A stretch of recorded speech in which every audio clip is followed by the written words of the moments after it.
So I recently had a colleague send me a link for a grant from the Indiana Department of Health for rape prevention and education. This is $500,000 spread over maybe 5 or 6 recipients to combat the problem. Now she thought, and I certainly agreed, that our Be Safe Fast programming with maybe a little customization for the demographic groups would be a great candidate for this program. And as I said, I was certainly excited because this would allow us to reach some people, some demographics, some disadvantaged communities that wouldn't otherwise have access to this type of training. But then I started reading the guidelines. And the one thing that is not included as being eligible for this grant is actual prevention and education for rape. It does not allow anyone to teach women how to deter or defend themselves against an actual attack. So let me share with you some of the types of programs that do meet the guidelines. Programs that meet tax incentives, such as earned income tax credit or tax child credits. Family-friendly policies, such as paid leave policies.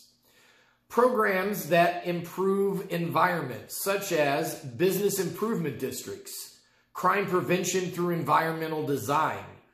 Now, this does include things like better lighting, because as long as you're in a lighted area, then you're perfectly safe. Or removing abandoned buildings, because rapes only happen in abandoned buildings.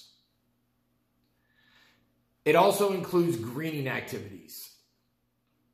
And I don't know. So I wonder if the people who made these guidelines, I wonder if they were out in the country, if they started hearing banjo music, they'd feel safe still. Now, what they're getting at with these types of programs is there is a correlation between economic stability and household stability and vulnerability for sexual violence. But while there is a correlation there, they're not addressing the causation that there's actual rapists out there, and we should be teaching women how to actually defend themselves against them. Now, their third proposed strategy in the guidelines does address this at least a little bit, in that it is, quote, promoting social norms that protect against violence. And it prioritizes groups that have the potential to reduce rates of sexual violence perpetration and victimization. But apparently, women aren't that group. They're focusing on men. They're focusing on bystander intervention and encouraging safe intervention for all forms of sexual violence, focusing on promoting positive norms around masculinity, gender, and violence. So the CDC's big thing is bystander intervention. You know, there was a study done in Canada some time back, and it found that women who took a self-defense class were actually a lot less vulnerable to crime and rape. So that study was actually vilified by people in the industry, particularly those who have a vested interest in bystander intervention like Green Dot that the CDC loves so much. Now, bystander intervention has its place. In our classes, we certainly talk about strategies that can also call attention to the situation, and if there is a bystander that would be willing to intervene, might be able to come to assist us, then that potential is there. But we're not going to rely and wait for that. We're not going to sit around and have someone else come and save your ass. Let's teach women to take care of themselves. Instead of buying or hiring 1 million more lifeguards, how about we just teach a lot more people how to swim? Now, one of the arguments against that study and teaching people how to take care of themselves is that it doesn't help people who don't do the course. So the idea is that, well, it's great for the women who took the course, but what about all the poor women who don't take the course?